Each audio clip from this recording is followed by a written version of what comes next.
Hey guys, John Biggs from TechCrunch Gadgets here. Today I have Sundance DiGiovanni with Major League Gaming. So what I understand is Major League Gaming is basically professional gaming. I'm a very good Minesweeper player. Is there any way I could get into this thing? Could I just be a bat boy? How does that work? Well, we don't really run Minesweeper, but we might have space for you in the back on the tech side.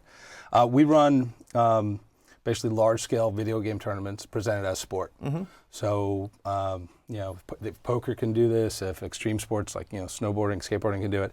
We took the same kind of methodology and applied it to video games about 8 years ago, and seen tremendous growth. I mean, no Minesweeper, but we've got some other good games. Sure. So, why don't you describe one of these situations for us? A lot of the audience may be thinking Major League Gaming, that's kind of goofy kid stuff. But these things are huge, right? You have huge auditoriums, you have some serious players out there who are basically doing cutting-edge maneuvers on StarCraft and all these other games. Yeah, I mean, I think to really understand it, you have to look at. So think about it. How crazy is it that people drive a car, making mostly left turns, or play poker or golf, even if you really want to get into it professionally? And the idea is that if there's an audience there that values an activity, and you elevate it and present it authentically to that audience, you'll get a lot of positive response. And so what we've done is we've taken games like StarCraft 2. League of Legends, Call of Duty, and Halo, and we presented those in the best possible way for a viewership, not only for competitors, but also for spectators.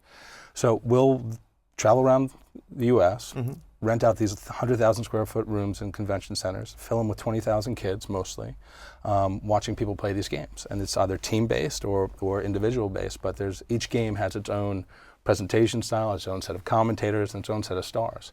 And these kids, some of them are making six figures off of endorsement deals, and prize money is in the millions of dollars. And the viewership around it is what justifies that, because brands are attaching themselves to something which resonates with a very difficult to reach audience, that young male, 12 to 24, 18 to 24, depending on how you want to slice it, audience. We do that, we think, better than anybody else.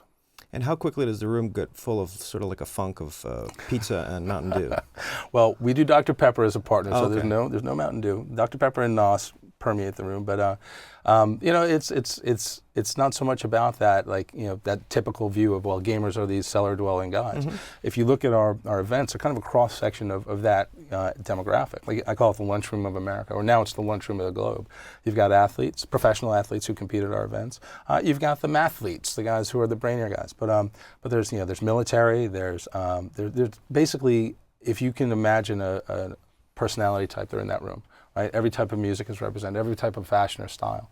It's really, this thing goes across, all of these borders that you might think would exist to bring people together because they all love it so much. All right, and this stuff is getting popular. You had 3.6 million hour views, basically? Yeah, so we just had our championship in Providence in November. We had about 16,000 people show up in Providence, and not the best weather.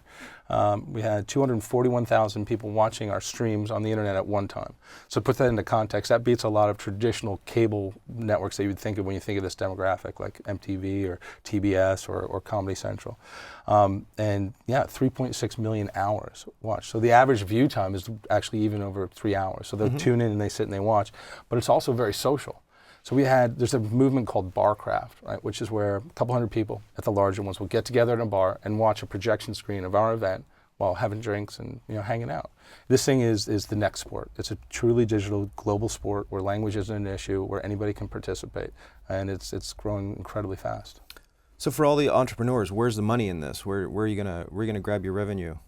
So we've got advertising as a big area for us around our web properties. We have sponsorship, the folks who want to have a fully baked and fully realized interaction with these communities. We've got direct-to-consumer sales, which is big, and then our licensing, because as any sports league, you've got a licensing line, and for us, that's in the millions of dollars. I mean, what we've done is we've built something which is a globally recognized brand for competitive sports, and as we're modeled as any traditional sports media property. Think of us as the NFL.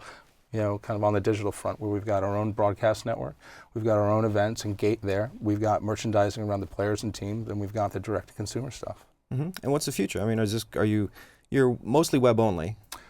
We do TV, but we do it as a brand extender.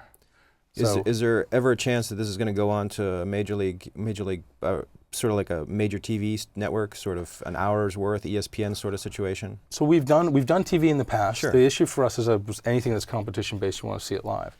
I was actually just over in Europe having a conversation about what it might look like to launch a TV network. I never say never, but the reality is what we're going to focus on is delivering the signal, the live signal, where the audience wants it primarily. Then as we grow, and every 4 years I kind of see these cycles of audience growth because 12-year-olds are then suddenly 16. So we're worried about those folks. We're not worried about converting the masses that don't necessarily understand it because maybe they're a little too old. So I think down the line eventually you'll definitely see that, but there's no rush. I mean, we're doing really well with what we have right now. And again, we did TV back in the day to prove the concept. We've proven the concept now. All right, super. Thank you, Sundance. This has been fascinating. I'm going to brush up on my solitaire, and I'll get back to you. All right, sounds good. Thanks, appreciate it.